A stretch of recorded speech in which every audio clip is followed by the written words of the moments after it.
যে সরকার আমার দেশের করিডোর দিয়া দেয় আমি জানতে পারি 2 মাস বা 3 মাস পরে।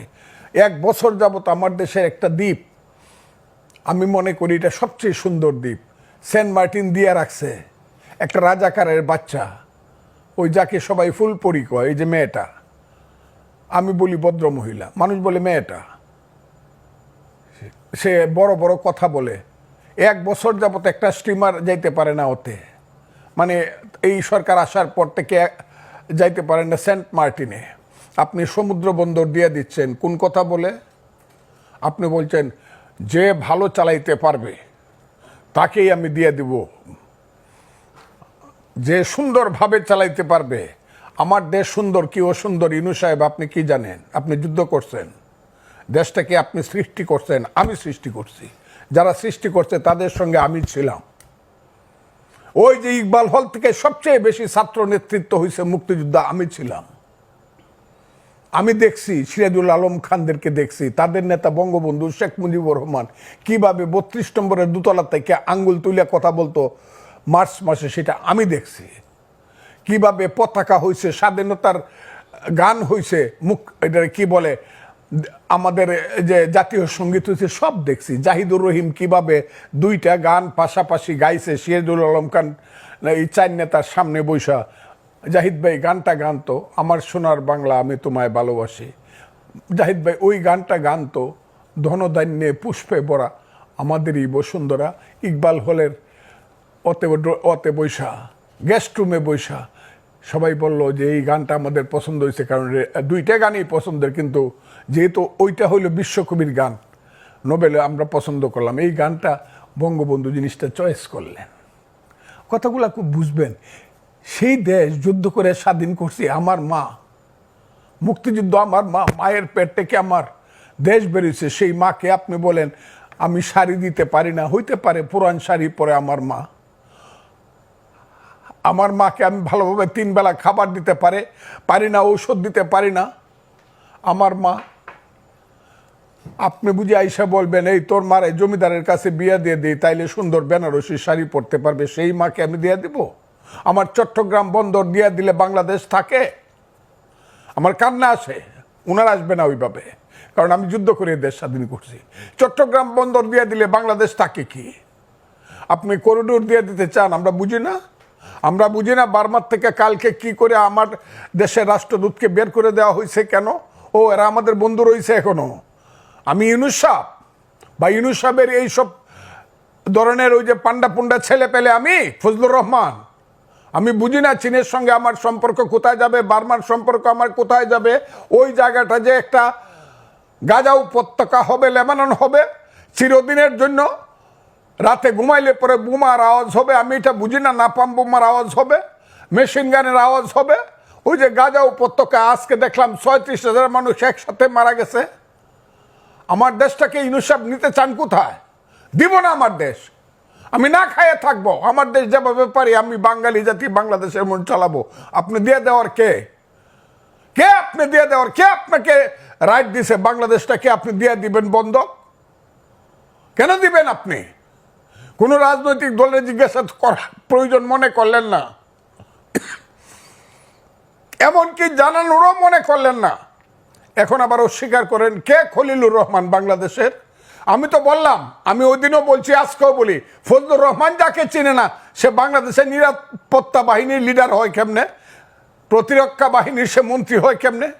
দায়িত্ববান লোক হয় খলিলুর রহমান। ইতিহাস তো আমি দেখি 2001 সালে তারা কি ছিল, একটা প্রাইভেট সেক্রেটারি ছিল। ওই প্রাইভেট সেক্রেটারি বাম হাতের নিচে থাকে রাজনীতিবিদের।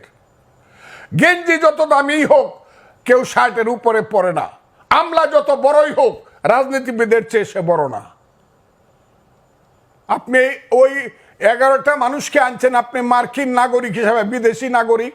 আমি এদেরকে বলি 1757 সালের রবার্ট ক্লাইভ। সেই রবার্ট ক্লাইভ সাদা ছিল, এরা হইল কালো রবার্ট ক্লাইভ। এদেরকে দিয়ে আপনি আমার দেশের সংবিধান বদল করবেন? যে সংবিধান 30 লক্ষ লোকের রক্তের আকরে লেখা সংবিধান, ও সংবিধান তাজউদ্দিন বুঝে না, না সৈয়দ নজরুল সংবিধান বুঝে না, আসাদুজ্জামান খানরা, মনোরঞ্জন দত্ত, ডক্টর কামাল হোসেনরা সংবিধান বুঝে না। ওই আলী রিয়াজ বুঝে সংবিধান। আলী রিয়াজ ডক্টর কামাল হোসেনের মোহরের কাজ করে দেখতো বুঝে কিনা। ডিক্টেশন নিতে পারে কিনা? ওই যে রাতের পর রাত না ঘুমাইয়া 381 ঘন্টা বিতর্ক করে 9 মাসের সংবিধান করলো, সেইটা বাংলাদেশের সংবিধান চুরিয়ে ফেলায় দিয়ে নতুন করে লিখে দিব। কেসকি বান্দির পুতের নাম সুলতান খা, বাংলাদেশের সংবিধান লিখে দিব। আমার তো সহ্য হয় না। এরা কারা? ইলেকশন করো, মেম্বারের ভোট পায়ে দেখাও যে আমি মেম্বার, যে 2500 ভোট পায়ে মেম্বার হয় ইউনিয়ন পরিষদে, আমি সেই ভোটটা পাইছি, দেখাও। বাপের বেটা হইলে গোপনে করো কেন? সকালবেলা একরকম কও, বিকালবেলা আরেক রকম কও, অন্ধকারে রাখো, মানুষকে মুনাফেকের মতো বিশ্বাসঘাতকতা করো, ছোট ছোট বাচ্চাদেরকে দিয়ে চিলড্রেন পার্টি করাও, আর মাথার মধ্যে হাত দিয়ে বলো তোমরা হবা বাংলাদেশের নেতা। ছাত্র তরুণরা বাংলাদেশ চালাবে।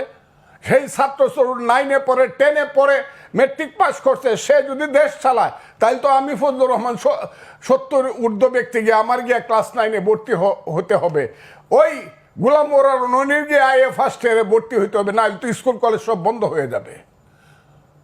সমস্ত ছাত্ররা এখন ইউএন অফিসে গিয়া, ডিসি অফিসে গিয়া, বিভিন্ন মানে ওয়াটার বোর্ডের অফিসে গিয়ে বসে থাকে, সচিবালয়ে গিয়ে বসে থাকে, ডিসি কিভাবে পরিবর্তন করা যায়, কাম কিভাবে নেওয়া যায়, প্লট কিভাবে নেওয়া যায়। এর জন্য এই দেশটা আমরা সৃষ্টি করছিলাম। আমার দেশের সমস্ত তারুণ্য ধ্বংস হয়ে যাচ্ছে।